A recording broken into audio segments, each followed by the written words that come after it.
Okay, good evening, everyone. Welcome to Dvar Malchus here, Parshas Emor 57-51, part 3. Okay, this is something, it's really special, very special Sikha. We're holding in Perek Vav. Okay, I'm going to try to wrap up the Sikha so that we're completed. So, Bekitzer, I'm not going to go over, I'm just going to say the Nakuda. We were learning about how you're supposed to find how the transition from Galus to Geula is by, it's not in, Geula is not a new world. Geula is actually the same world as Galus of Geula. It's just that you have to work on discovering the Aleph. However, the main question we had last week was, even if Geula is the godliness of the exile exposed, there is much more to redemption than just that. There's going to be higher and higher and higher revelations. And how is that part of the word? Why is that too called Geula? We would think that only the lower part of it should be called Geula. The advanced experiences of the future should not be part of the word Geula because they're more than just the godliness of nature, the godliness of the world. So on that, the Rebbe said, and that's what the main point we learned last week, is that there's 3 levels in the Aleph. When we say discovering within the Aleph is not just the lowest, indeed the lower level of the Aleph is the godliness of the world, of nature. And that's the word Aleph meaning Alufo Shel Olam, the power in the world, the chief of the world.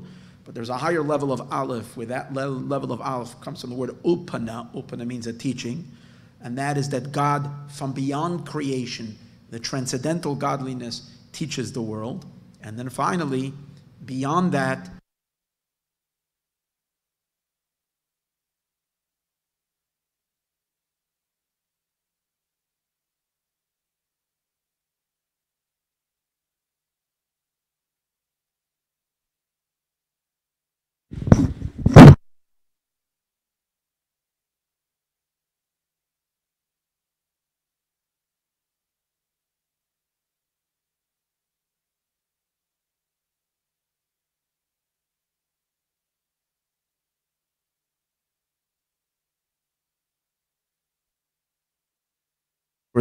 good. I caught that the mic went out. I thought I can rely on an old battery. It doesn't work. You got to put in a new battery. Okay, here we are. So it's not just the godliness from within creation. It's a deeper godliness and a higher godliness that, the godliness of creation, that's called chief, Aleph, Malashon, Alufo Shel Olam. Then there is the Aleph, Malashon, Upana, that's the levels of a higher level of godliness that transcends the world that we need to be educated with. And then finally, beyond that is that which is not even teachable, called Pella, wonder. And that too is revealed. And all of that we reveal through our Avodah in Galus. And as the Rebbe put it, and I'm not explaining all this because you can listen to part 2 and part 1 to get a grasp on this idea. I'm just saying the Nakuda that we learned, that the lowest level in the terminology of Kabbalah and Chassidus, the lowest level is called the level of Malchus. That's the godliness of creation, and Midos, and the emotions. That's important for today's class. It's a combination of Malchus and Ze'er Anpin, which means the God's speech and God's emotions. That's the godliness of creation, because even the emotions are vested within creation. That's why everything in creation is created in the manner of seven emotions, or the 6 emotions, and the 7th one is Malchus, which is speech. Beyond that, but that's the lowest level. That's all part of Aleph, Alufo Shel Olam. Then beyond that is the intellect, which intellect is Alpayim, Shana, Kod, and which relates to Torah, which Torah is not part of the world. And when God gave us the Torah, He gave us an addition. He gave us access to not just exploring the divinity of the world, but from beyond creation. That was revelation from above. And that's the Eibishter's moichen, just like a person's intellect is private. They're not sharing it with the outside. They could share it, but they don't necessarily share it. It's not visible to the outside. That's the intellect. And then even beyond the intellect, we learned is the darga of Pnimius HaMochen, because Pnimius HaMochen, or the level of Keser. Pnimius HaMochen is the essence of one's intelligence, because in intelligence itself, there is the intelligence that informs the emotions, that could be could be communicated outside, and then there is the deepest inner point of one's intellect, which is not shared, and that's the real meaning of Pele, or even deeper than that, the potential for intelligence, or the potential for everything, which is the levels of Keser, and that's the real wonder. And yet, that too will be accessed when Mashiach comes. That's the neflois of the Geula. That's what we learned earlier. We also learned that all these three levels are accessed in our avodah in Golus, through serving the Eibishter L'Shem Shamayim, through utilizing everything in our mundane life, in our world around us, everywhere we go, and in everything we come into contact with towards godliness, we expose and reveal the godliness of nature. Through Torah study during the time of Golus, we expose the wisdom of God, the transcendental godliness, what we might call the Sovev Kalam, the Moichin of the Eibishter, the intelligence of God. And when we study Pnimius HaTorah, the secrets of the Torah, which is the essence of the Torah, which is the neflois of the Torah, during the time of Golus, we will merit, when Mashiach comes, to the revelation of Arenu neflois, of this Keser light, which is going to be revealed through Mashiach. Or the Rebbe added, through uncovering the deepest secret of everything, and that is the wonder of wonders of why the exile, and why such a long exile that's becoming so senseless. And yet, by us knowing that too is for the good, and recognizing that God must have a plan, and even though we don't want to justify it, and we want to cry out the whole time, and we should cry out, that's the paradox of being a Jew, the paradox of being a Chassid, a paradox of being able to follow our Rebbe, is the ability to be on both ends. On the one hand, to recognize, if we're here, we say, Oitcha Hashem, I'm thanking you, God, ki asisa pele, you've done a wonder. This doesn't make any sense. It must be so godly, so incomprehensible. On the other hand, get us out of here yesterday. We can't stand this. So even though we rebel against the exile, we're not rebelling against God, chas v'shalom. So we accept it and rebel against it simultaneously. It's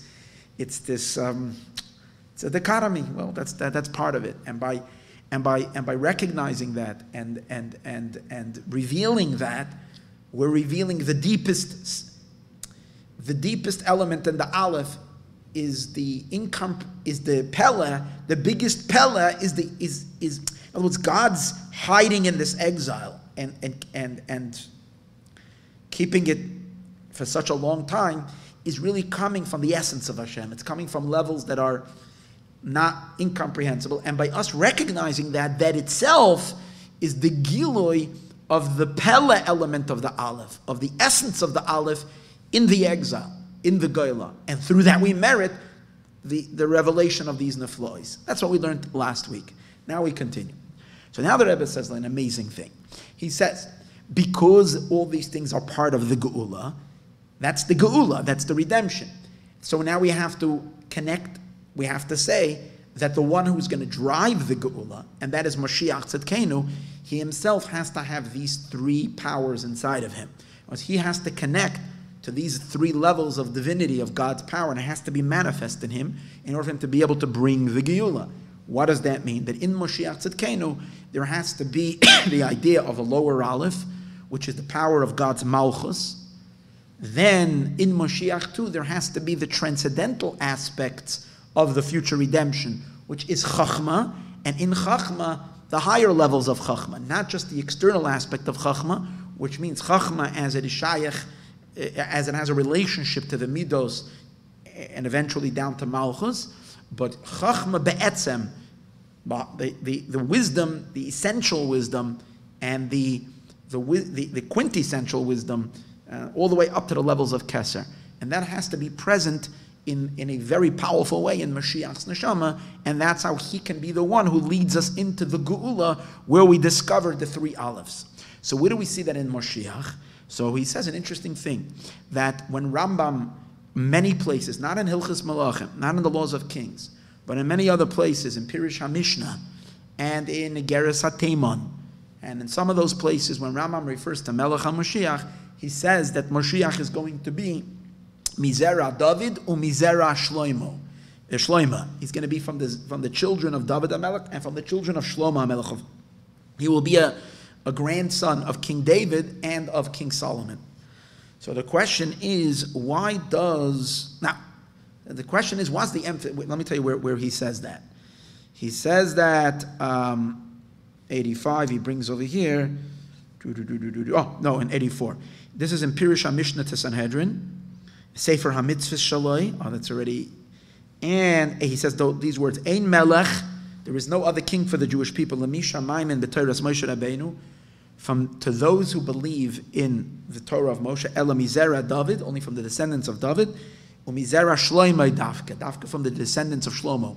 That means from David itself, it has to be from the lineage, through Shlomo, his son, not through the other sons.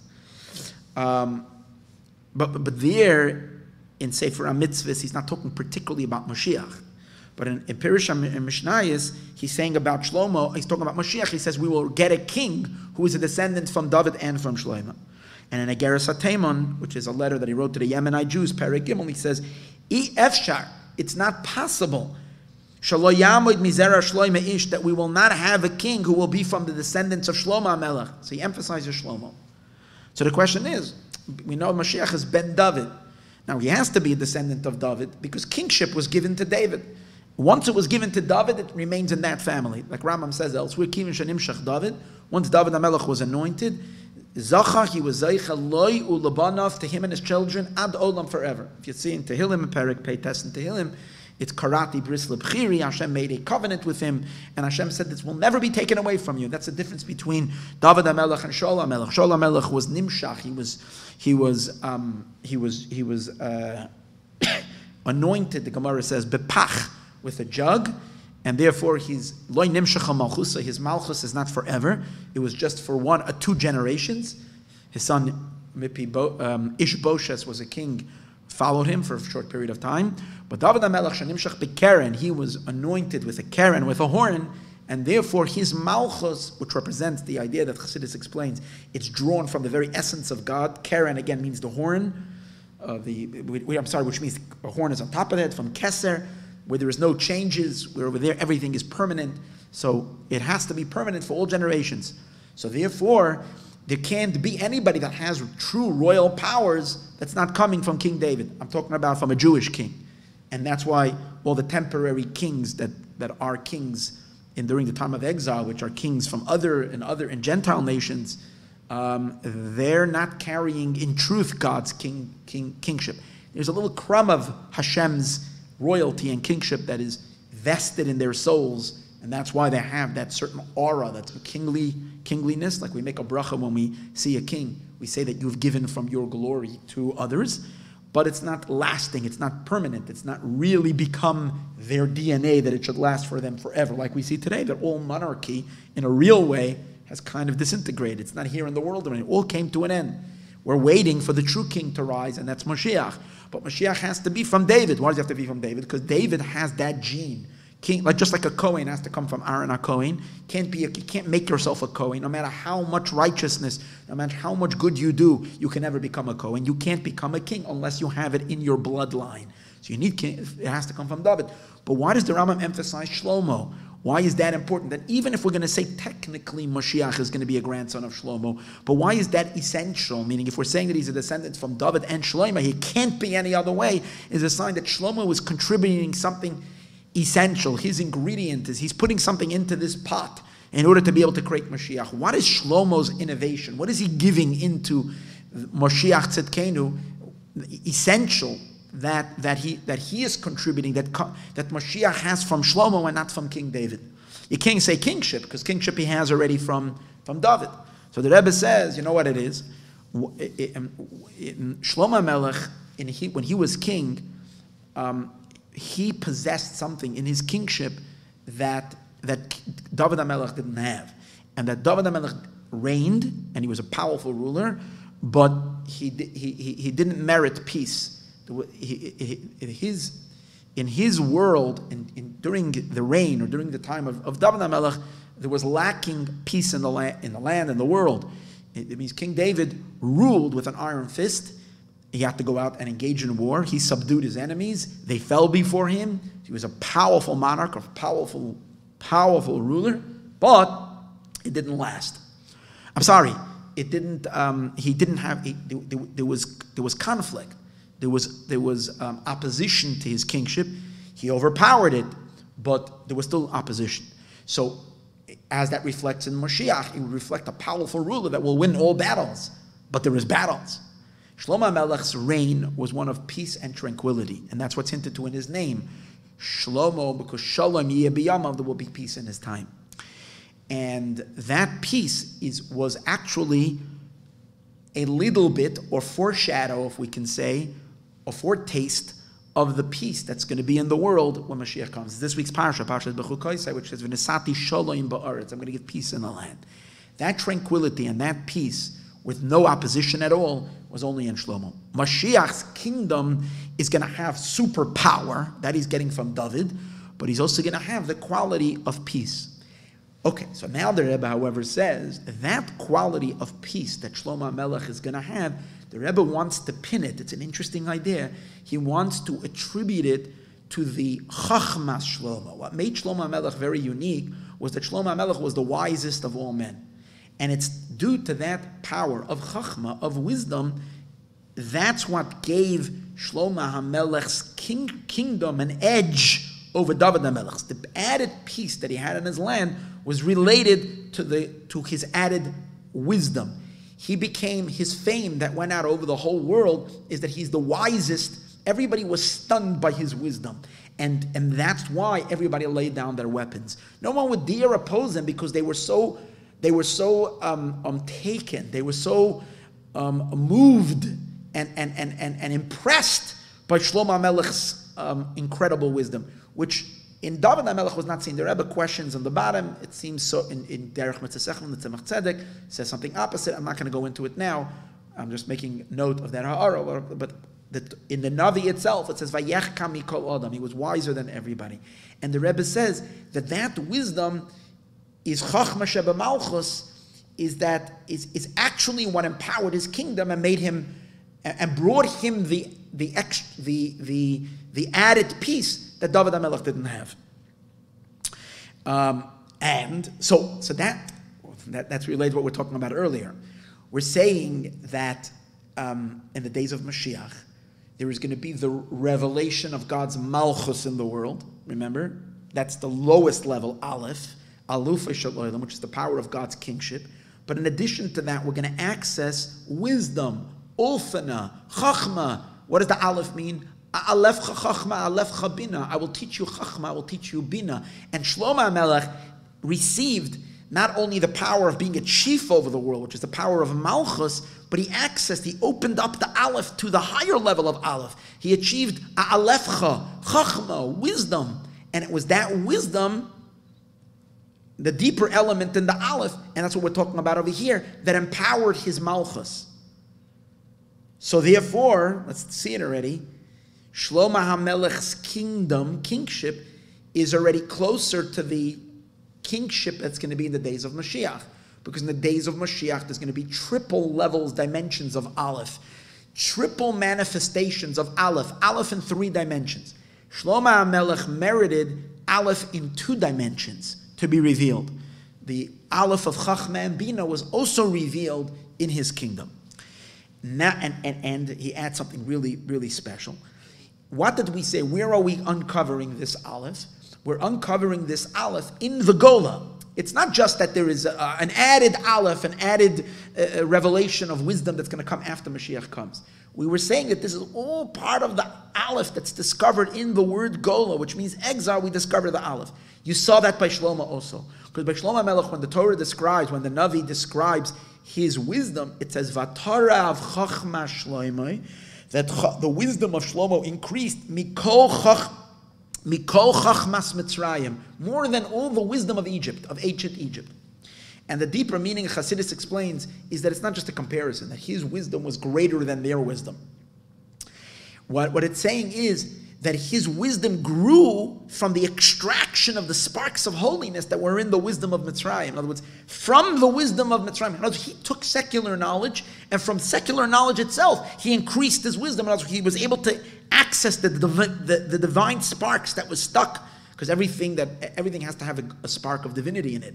And we know that all secular sciences, as the Alter Rebbe explains in Tanya, comes from the Shviras HaKelim, from the shattering of the vessels of the mochin, of the supernal vessels of intellect that have collapsed and fallen into the klippus. And when you take that out, in other words, from the Golus itself came Shlomo HaMelech's wisdom. That's the Aleph being extrapolated from Goyla, but this is not just the regular godliness that is the godliness of an apple, the godliness of nature. This is the godliness of fallen elements from Chachma, and therefore when you pull that into Kedusha, and what that does, it opens up the floodgates of divine wisdom from above, which manifested in Shlomo HaMelech. So that is the power that Shlomo has. And the Rebbe says, and it was because of this added wisdom of Chachma is what increased Shlomo's dominion. Because we said earlier, all the nations of the world stood in awe of Shlomo HaMelech, and that's why no one would dare fight him. And that's what brought in peace in the world. Not only that, it actually made that the people gathered from all over the world, they came to him. In other words, it was a powerful attraction. It wasn't only that no one would fight him, but they were drawn to him. And when they came, they allowed Shlomo HaMelech to liberate these sparks of holiness that were within them. So many of them converted, so many of them joined. One of the reasons Shlomo HaMelech married so many wives mystically is related to the idea that he was elevating these sparks of holiness. So this integration, without him having to go struggle. Usually lifting sparks of holiness involves a struggle. You have to kill the klipa. You have to crack the shells and fight, and that's called war. Even if it's not a physical war, it's a spiritual war, it's a bloody war. Like we're seeing in the world today, so much tension and extracting certain things, purifying, getting clarity is causing so many conflicts, political conflicts, and so on and so forth, to bring clarity and to separate good from bad. Shlomo HaMelech didn't have to do anything. They all came running towards him. And this is similar, again, this is a foretaste when it's going to be when Mashiach comes, which there as well, it says that all the klipa in the world will not be harmful anymore. All demonic forces will not be harmful anymore. All predatory forces will not cause damage anymore. Why? Lo yareyu v'lo yashchisu b'chol har kachi. On my entire holy mountain, which on some level means not just Eretz Yisrael, not just Temple Mount, not just Yerushalayim, not just Eretz Yisrael, but the entire world is going to be a holy mountain for God. They will not anymore there won't be any violence, and there won't be any evildoers anymore. Why? Kimala aretz deyas Hashem, because the knowledge will be so strong. So what you're seeing over here is there's two ways of doing an extraction. One way is, again, it's a fight, it's an argument. There's an opposing forces. You argue it, you're back and forth, and then there's another way is when you shine light. When you can bring such clarity and everybody sees truth, everybody becomes serene. It's like it says in Chassidus, it's discussed, there's two ways in which we elevate things in our own animalistic side, in our own part of our personality that needs a birur, that needs a purification. So one of them is through prayer, and prayer is an argument. You're fighting it out, you're contemplating, you're meditating on. In other words, for example, a person is dealing with anxiety. It's coronavirus now. How am I going to make a living? How am I going to feed my family? I can't go to work. My business is shot. Stock market, I don't know how stock market is doing. I haven't been following it. But whatever it is, economy is in dread. The economy is tanking. I'm worried. I'm scared. That's the nature. Now that's coming from Klipa, because that's obviously God is in charge and God is going to take care of us. So, but how do you get rid of the anxiety? The anxiety is there. So there's two ways. One is in prayer. You meditate. You deeply say Baruch Sha'amar V'Hoya Olam. I'm thanking the one who speaks and the world is coming into existence. So if I know God is the one who's making the world, God is to take care of me. Or if you say Paiseiachas Yadecha, God, you're the one who opens your hand. It must be Alochai Ratz and Corona, not Corona, economy, not economy, business, not business. You're the one who feeds everybody. You'll take care of me. You'll take care of my family. I will be okay. But while you're thinking that, there is the opposing force, and there is the back and forth, and there's a part of you that's cynical, that doesn't want it, that says, yeah, but this is the... So there is the back and forth. That's called arguing. That's called war. That's bloody. But then sometimes you just listen to a class or you learn something, and there's such a clarity, such a revelation, and suddenly like for a couple of days, there is no anxiety. It's just a certain truth that is just overwhelmed, a new light that has entered into your... It's not like you're trying to convince yourself. It's like a revelation from above that brought so much new realization into your being that the whole dispute, even your enemy, even the part of you that was tight and resistant, gives away to this godly revelation. That means birur in Chassidus. That's called birur b'derech mamaylo lamata, from up down. That's the birur. That's the purification that comes through Torah study. Torah is shining light from above. That's what Shlomo HaMelech, the type of purification in the world. He didn't argue. He just was such a beacon of light that everything came to him. All issues, all conflicts were resolved. Everybody turned to him. That powerful attraction. So that's related to what we spoke earlier. It's godliness from beyond creation that is revealed. And that causes this rectification. Now, Shlomo HaMelech, because of this quality, because he accessed the second level of Geula, the second level of Aleph, was pretty close to being Mashiach. And had we merited, he could have accessed the next level. He could have made it permanent, and probably that would have given him access to the third level of Aleph, which is not just wisdom, as we spoke earlier, but transcendental wisdom. Wisdom itself, as it is in a level, as we said before, the secrets of wisdom, the secrets of secrets, the unteachable element, the level of Pella, not just A'alefcha, what I will teach, but but for whatever reason, that was not meant to be. So it did not reach that point. That's why the Rambam says that Mashiach Tzidkenu, he's going to be descendant from David and from Shlomo. From David HaMelech, that means that Mashiach is going to have the epitome, he's going to have the full power of Malchus and of kingship, which, as we spoke earlier, is the lowest level of the Aleph. It's that God's dominion in the world is going to God's power of dominion is going to, but that can be by force. The power of Hashem's sovereignty in the world will be in Mashiach. Well, as it describes many psukim about Mashiach, that he will smite the wicked just with the word of his mouth.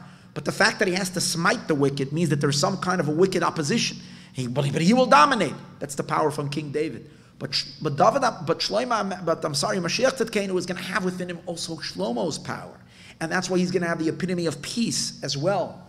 And which means, in truth, that's because he is going to have, as the Rambam says, the wisdom of King Solomon. Not only is he going to have the wisdom of King Solomon, but he's going to be wiser, Chacham Gadol Yoiser Mishlomo, as Rambam says in Hilchas Tshuva, Perek Tes, that Mashiach Tzidkenu is going to be wiser, greater in wisdom, even than King Solomon, which means he's not only going to attain the Aleph, the Moichen HaShaychen Lamidos, that have a connection to the emotions, he's going to attain transcendental Mochen, the level of Pella, the wonder, that too is going to be a Mashiach Tzidkenu. That's why he's going to be the one who's going to teach not just Torah, he's going to teach the secrets of the Torah. And that's why we know quintessential in Mashiach, one of the things the Rebbe speaks about many places, Mashiach is going to be a king, and he's also going to be a Rav, he's also going to be a teacher.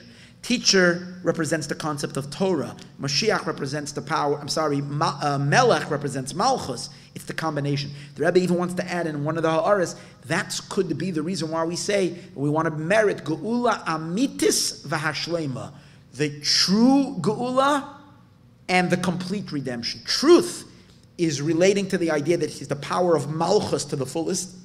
He's the Melech over all the Jewish people, because Melech over all the Jewish of Israel, and Shlema comes from the word Shloima. That's an interesting idea. So this is all three levels of Aleph that's going to be in Mashiach Tzidkenu. So I guess what he's taken from Shloima, that's not so clear in the Sikha, but what he's getting by the Rebbe suddenly turning to Mashiach, but revealing that Mashiach is a grandson from David and Shloima, is two of the levels of the Aleph. David represents Alufo Shel Olam, being the power of the Aleph as a dominion over the world. That's the power of David HaMelech. And Shlomo is the second level of the Aleph, Malashon Ulpana. But Mashiach is going to incorporate those two and move even to the next level. Now, and that's why it says by Mashiach, V'nacha olav ruach Hashem, it will descend upon him the Spirit of God, ruach chachma ubina, ruach eitza ugvura, ruach das ve'yiras Hashem. The spirit of wisdom and bina. Now it could be, as we're going to see soon in the next piece, bina is referring to the lower element of the mochin. The mochin, the levels of the intellect that has a shaykhis to the midos. Chachma is, the real meaning of chachma is the level of pele, not aleph. It's the level that precedes already intelligence. It's what's completely a mystery, what's unknown. That's chachma. Then there is bina. Then there's Eitza, Gevura, Ruach Das, Ve'yiras Hashem. That's already related to the powers of the Midos and Malchus and so on. And all this is going to be in Mashiach Tzidkenu. Okay, so we see that in Mashiach possesses these three levels. Now comes in Siv Zayin, unbelievable. And the Rebbe says, well, it's not just enough that Mashiach should have that. In order that every Jew should be able to connect to Mashiach, because Mashiach is coming to redeem us. So the recipients also need to have within themselves a hachshara benefesh. They need to have within themselves they have to be preconditioned to be able to receive it. Mashpia and makabel, influencer and recipient, need to match. We have to find the right. If the mashpia is going to be mashpia, his hashpah has to be able to be. I was learning in a mimer yesterday that the koyach of the mashpia is a protrusion. The power of the makabel of the recipient is a space. That's the difference between zachar and a keva, a protrusion and a space to receive. And the protrusion is only in as much as the space can receive. So if Mashiach is going to bring to us the revelation of these three levels of Aleph, it means that we as the recipients have to have within ourselves preconditioned already the ability to receive these three levels of Aleph. So the Rebbe says, well, where do we find it? Yes, every Jew has all these three levels within their neshama as well. And our work is to reveal that. That's what we need to do. We need to reveal within ourselves these kochos. He says, so where do we see that? Like the Rebbe, he finds everything everywhere. So in last week's Parshas Emor, on last week's Pirkei Avos, it begins with Ben Zoma says this following thing. He says, Ezu Chacham, who's a Chacham? Who's a wise man?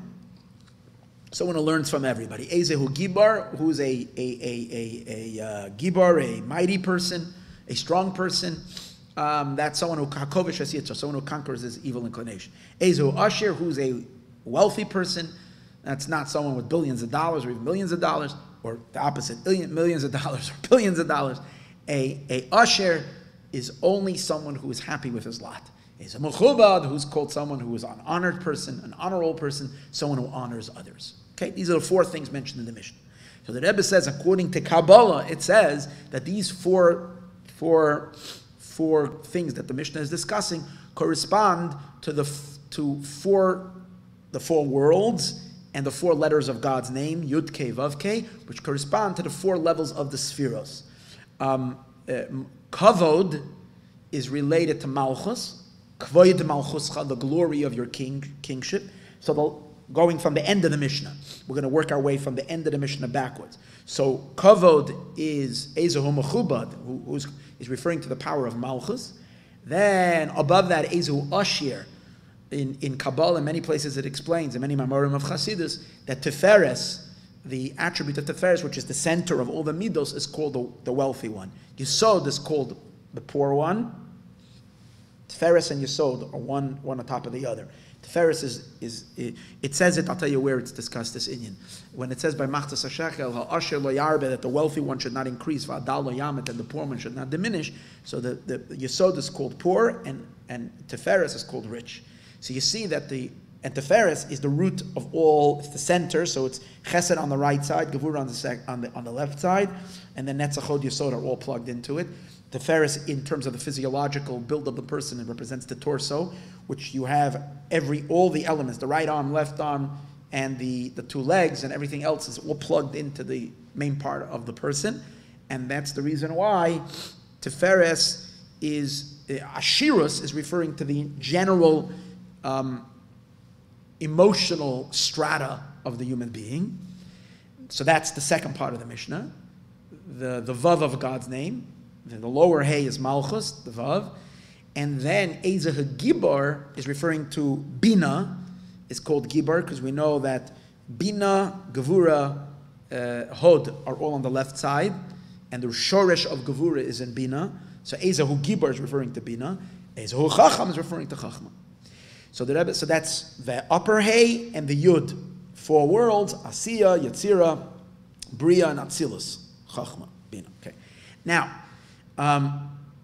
how does this relate to the 3 levels of Aleph that we spoke earlier? First of all, we're suddenly talking about 4. And until now, we were talking about 3.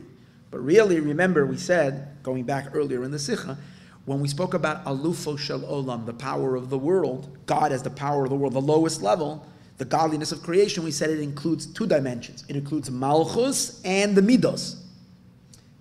So because both of them are considered Alufo Shel Olam. So that's where 3 turns into 4.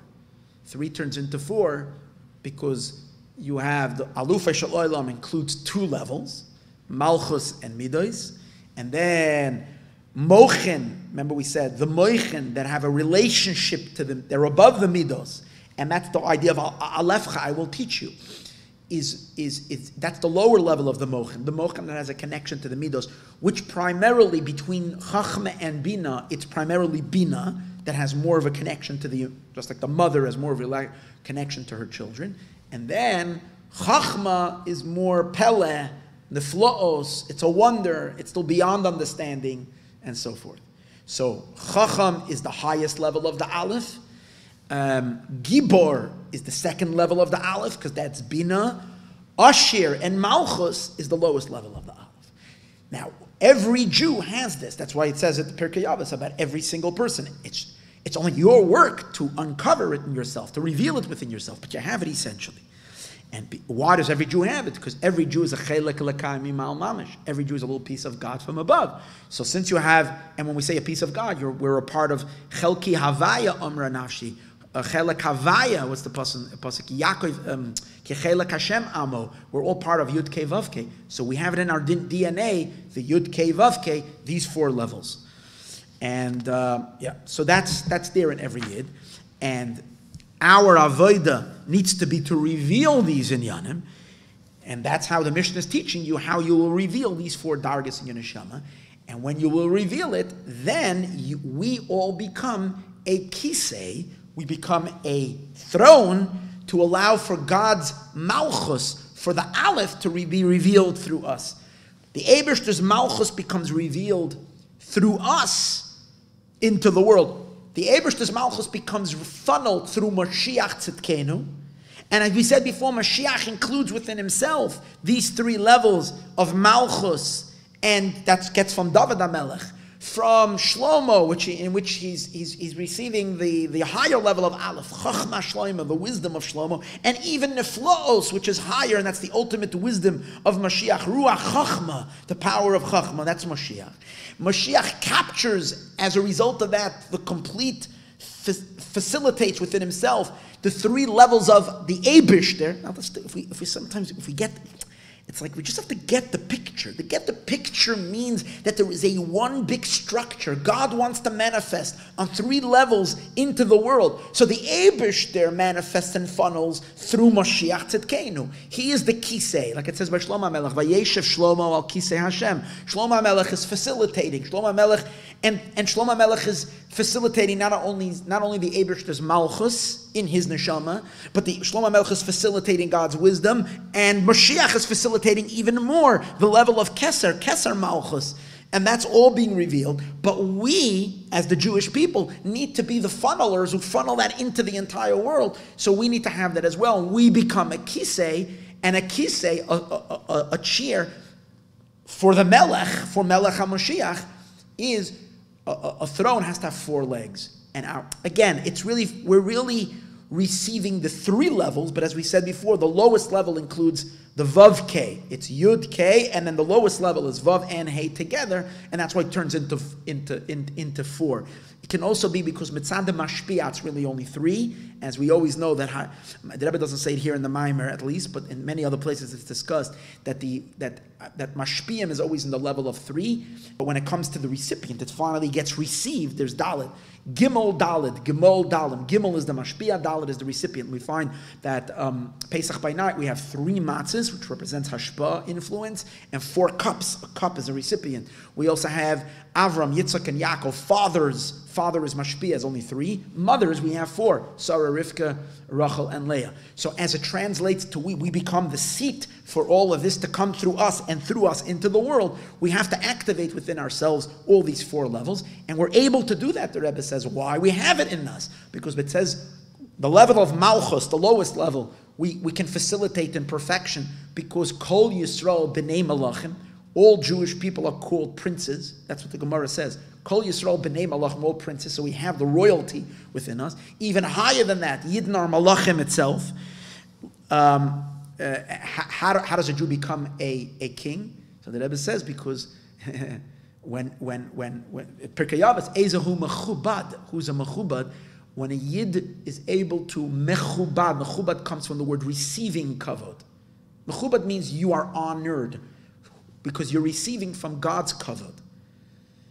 Like it said, now how can we receive and facilitate God's kavod? Well, even a Gentile king, it says shenosan mechvodo, God gives from his glory. So definitely a Jewish neshama, infinitely higher, can receive from God's kavod and become not only b'nei malachim, but actually have within himself already some of God's kingship inside of him. Especially, that's the Jew on his own.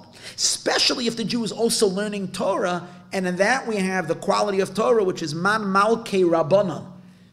It says about the rabbis are kings. They're called kings. So that the level of Torah for sure increases kingship. But more than that, Torah gives us access also to the next level, the higher level of the Aleph, the Chachma, as we said earlier, and then, which is the level of Shlomo. And even the Shleimus of Malchus, which is the Malchus of Mashiach Tzidkenu, which is going to be Chacham, Gibor, Asher, Mechubad, all 4 levels. Okay. So we have, and as a result of that, every single Jew becomes a kisei, becomes a full facilitator. And what does that do? Once there is a throne, then who sits on the throne? Mashiach. Again, the Eibishter sits on that throne through Mashiach. And as a result of that, when the Eibishter sits, what happens? When someone sits, his head is lowered down.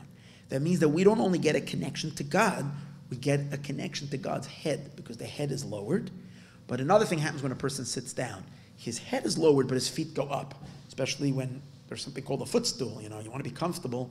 They give you on first class, they give you in business class, whatever, they give you already a footstool too. If you're sitting in coach, sit and put your foot on the ground. So this, you have your feet, you recline, your feet go up. On a throne, that's what happens. What that represents is the ultimate connection the ultimate fusion between God and the world. The feet going up represents the lower elements of creation are becoming refined and elevated and lifting up towards God. And God's head coming down represents the unity, because there can be a unity where it's only one way. God's coming down, but we remain coarse and lowly. Now, the fact that we're able to tune into it and the creations are able to rise and the Eibishter is able to descend, the fusion of both creates the perfect harmony, which personifies the time of Mashiach. All of this, the Rebbe says, is stronger. This, that we can become facilitators of God's kingship. And remember, it's all part of Malchus.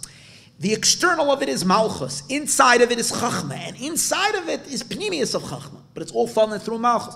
So the Rebbe says, especially when we're on Shabbos, he spoke about this on Shabbos. Shabbos, we know, is the 7th day, which corresponds to Malchus. Especially in the year 57, 51, when the Rebbe gave the Sikha, Sfiras HaOmer was also, in a way, that on Shabbos they were doing the Sfira of Malchus. This year this doesn't come out because we're doing Malchus.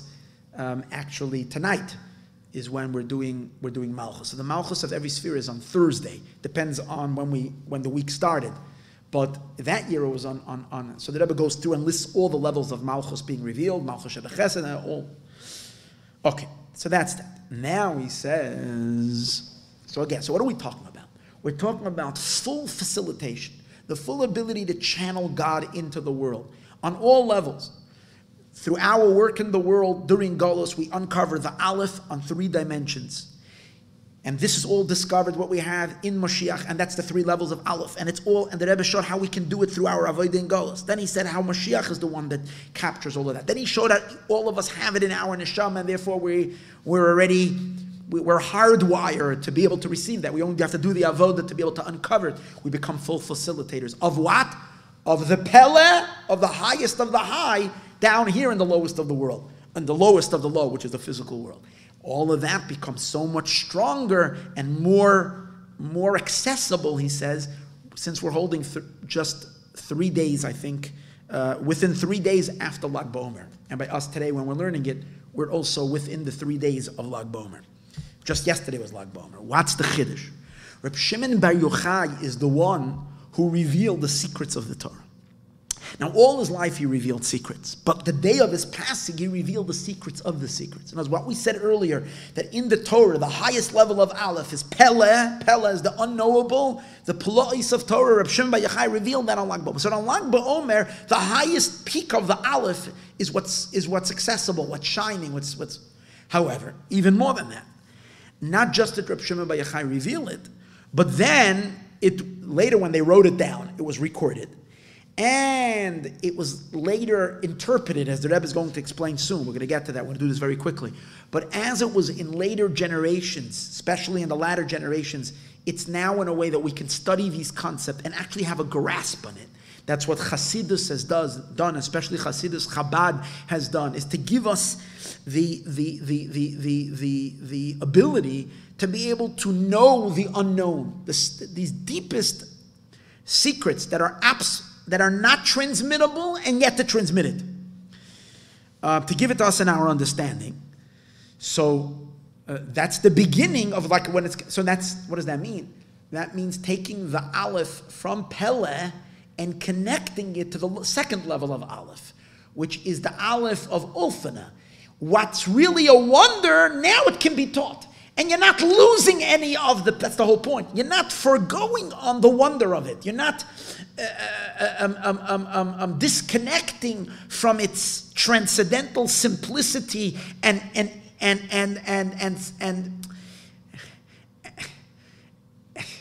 non-definitionish, I don't know, I don't even know what I would say on it. And it's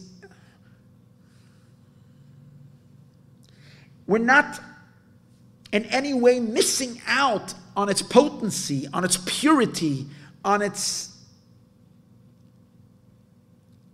when I'm saying simplicity, I mean on its purity. I'm not saying because we're dealing with something that's not explainable. And yet that we're capturing it. Where? In our minds, in our understanding. And that was the Chiddush that comes through Lag BaOmer, through Reb Shimon Bar Yochai's teachings. Particularly since one of the things Reb Shimon Bar Yochai did is when we see that there are certain sages that were exemplary in halacha, in the revealed part of the Torah. And then there are certain sages, like Reb Hamnuna, for instance, one of the, I'll give you an example, who we find them in the Zohar, but we don't find them in Gemara. We don't find them in halacha. Reb Shimon Bar Yochai is on both worlds. You have him as a Tana in Gemara all over. Constantly you have Reb Shimon. And at the same time, you have him as the master of Zohar. One of the things Reb Shimon Bar Yochai did is he connected these two parts of Torah. And by doing that, he was the one who bridged the infinite and unbridgeable gap between the two Alephs. The Aleph of Pele and the Aleph of Alephcha. And by doing that, he made that possible, the two Alephs to be revealed. And as a result of that, we can already do the next stage. And that is to connect the higher Aleph that is now being funneled through the second level of Aleph, Aleph Chachma, into the third Aleph, which is Alufa Shel Olam, which means actually teach it to the world, bring it down into the concrete world. He gave the koyach for Gili Elokus, that through this Reb Shimon Bar Yochai empowered us for Gili Elokus, in Alufay Shel Olam, in the Aleph of the world. Where do we find that Reb Shimon Bar Yochai in some way is empowering godly revelation in the world, and not just in the higher part of the world, in the lower parts of the world as well?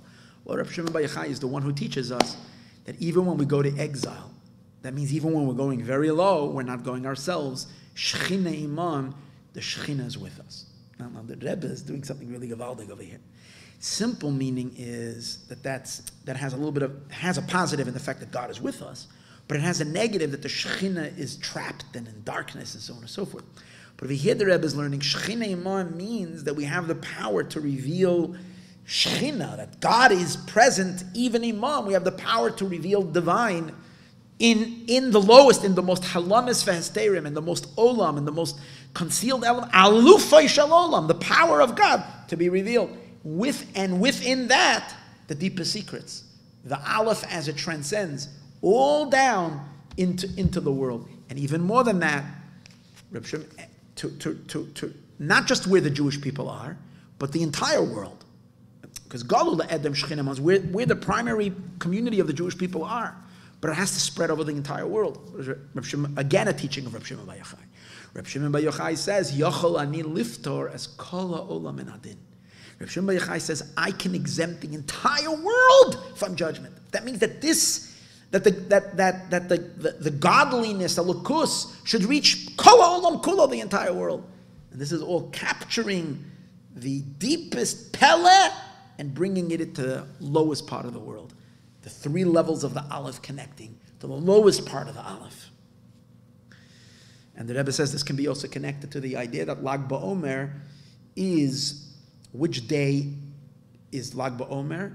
In the Sphira, Hod Shebahod. Okay, every day we say Hod Shebahod. Hod Shebahod mamish encapsulates this idea from the highest of the high to the lowest of the low. Why? Because generally we know that the idea of Hod, it means glory. It also means to submit. Hada means to submit. So in Chassidus, we learn that there's two levels in which we can relate to God. One is through comprehension, understanding, and that's related to the word baruch. Baruch means we draw down. We draw it down through grasping it, understanding it. And another way is not, in prayer we say baruch, and certain places we say modim. What's the difference between baruch and modim? Moedim is I submit to you. Baruch means I draw down. When I'm able to grasp, I can say Baruch. When I'm not able to grasp, means we're dealing with very transcendental levels, all we can say is I humbly submit. Moedim anachdalach. So generally it's explained that the level where we cannot do a Baruch, we do a Haidah, and through the Haidah we connect, because I can't grasp it, but at least I can connect to it by submitting to it. Hod Shebahod means so deep and so high, it's the submission of the submission. That's how high we're touching upon. It's like a regular submission is not enough. A submission to the extreme. So that's touching us. So that's on which level? That's on the level of Pele. So on the one hand, Hod Shebahod is to the deepest of the deep. On the other hand, Hod Shebahod is in Kochas HaNefesh, in the powers of the soul. There is Chachma and Bina, and the 6 emotions, and Hod is at the bottom of the Midos. It's all the way at, and it includes all the Midos, and eventually from the bottom of the Midos goes Malchus. So it's really from there it's already connecting, because the Netzach Hod Yisod is what channels into Malchus. So really, if Hod Shebahod, you're touching the highest of the high, but bringing it down to the lowest of the low. That's exactly what we're talking about. It's the connection where Reb Shimon Bar Yochai empowers us to connect these three olives all the way down to the world. He connects it to the idea that Hod is also the fifth, which the fifth represents higher than the 4 letters of Yud Kei Vav Kei. Chamishas Lapara, transcendence, and bringing it down. Okay. And then he says in Siftez, from Reb Shimon Bar Yochai, we have the power, came this. Reb Shimon Bar Yochai was the one who we make such a great deal about Lag BaOmer, because Reb Shimon Bar Yochai was the one who made that initial. He was that soul that went up there and made the breakthrough. He touched the Pele and he made the wiring. Then came the Arizal, and continue those wiring. Because in his days of the Arizal, he said, until the holy Arizal, who was a great mystic living 400 years ago, until those days, even though these secrets were touched upon, it was brought into the universe, but only the greatest mystics and saintly people were able to touch it, no one else. Came the Arizal, and he started fleshing it out and developing it, and he said, nowadays, it's meant for everybody. Then it continued through the Baal Shem Tov. Then the Rebbe said it continues through the Alter Rebbe, the one who founder of Chassidus, Chabad, because that's when it actually entered into human understanding. And in each generation of Chabad Chassidus, it became more and more grounded, more and more accessible, lower and lower and lower. The Rebbe says, until the Chassidus of my father-in-law, until the Chassidus of our generation. He says, that's being revealed, and every day more and more and more, talking about his revelations that he's revealing in the Likutei Sichos, including this talk that we're teaching now, that's revealing everything and capturing everything and putting everything together in such a magnificent way. So much so that we're able to capture the Pele in understanding, and from understanding we don't just leave it in our heads. The point is it should affect our emotions, and it should affect, that's the power, that's called hafatzas hamayanas chutza. We go to the more outer part, not only our emotions of our godly soul, but our emotions of our animal soul. We affect our animalistic side, and then from within us we share it with the rest of the world as well. So we're really bringing it chutza outside until the entire world is not only discovering the Aleph, the lowest level of the Aleph, but also the second level of Aleph, and ultimately the highest level of Aleph. And he says that's related to a very geschmack. The pasuk, the beginning that year, they just finished Kapitel 89 in Tehillim, and they were going on to Kapitel 90. So in 89 begins with the word maskil le'esan ha'azrachi. And in these words, maskil le'esan ha'azrachi, you have this entire concept. Why? Maskil Eitan, he brings a word from the Alter Rebbe. Eitan means the ancient one. So that refers to Pnimiyot HaNeshama, the essence of the soul. That's called Eitan. The very, very essence. The level of Pele. That's in our soul. The deepest, in the divine, it's the essence of God. Maskil is the koach, that's not sechel, it's not intellect, it's the pre-intellect. So maskil, what does maskil do? Maskil is that power, the Alter Rebbe says, that can connect to the Eitan, to the essence, and somehow convey the essence to the intellect, because maskil is the power that produces seichel. So it connects the consciousness to the pre-consciousness all the way to the essence. It serves as that bridge.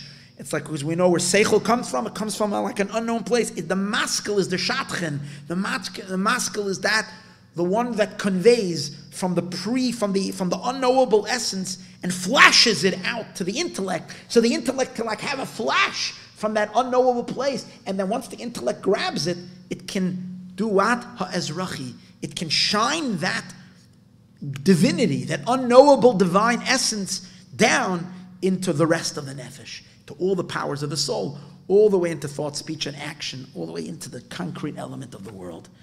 All the kochos and all the chushim should be illuminated with this maskil. So this is mamash the idea we're learning, that the Rav Shimon Bar Yochai is grabbing the pele and drawing it down. And then the last, until we draw it all the way into the world, that's the meaning of Baruch Hashem. The last words of Kapitel Perek Tes is Baruch Hashem La'olam Amen Va'amen, drawing it down into the world. Okay. And Bepashta. So what does this all mean? I just want to wrap up the Hira. The Rebbe says, Bepashta, the Rebbe says, that through learning Torah in general, especially through learning Pnimiyas HaTorah, okay, as it was revealed in Chassidus, and here he adds a very interesting thing, including looking at the face of the teacher, including looking at the Rebbe, in our days, looking at Rebbe videos, looking at the holy face and his holy countenance, which that helps us get it. You get it when you're looking at the face of the tzaddik. This, what does this do? It makes us be a keli. For all this revelation, for all these levels of by us learning Pnimiyas HaTorah, this will turn us into a keli to be able to the godly revelation that's going to be a Mashiach on all three levels, which includes the power, he says, of Atzmos Mamish, B'Yesh HaNivra, okay. And how will that affect the person, he says? It's amazing. And I have to say this because this is one of the, I don't want to do this next week again because I want to already learn something else, but this is one of the most powerful statements the Rebbe says in Nun Aleph. The Rebbe says, including the idea that which comes down in Avodah and Tanya, it says they make a person take an oath, don't be a wicked person, tihi tzaddik, be a tzaddik, which we know the Alter Rebbe says in Tanya, most people can't be a tzaddik. Only some people can be a tzaddik. The Alter Rebbe says we have to do whatever we can to try to be a tzaddik. But the Rebbe says, v'yesh loima, we can say, and this is one of the big chidushim that there is in Nun Aleph, that through all the purifications and all the zichuchim, everything that we've been through already, in which we've already purified the general world, yesh loma, we can say that today's days, it's possible for everybody to be a tzaddik already. That godliness can already reach a point, like it's going to be when Mashiach comes.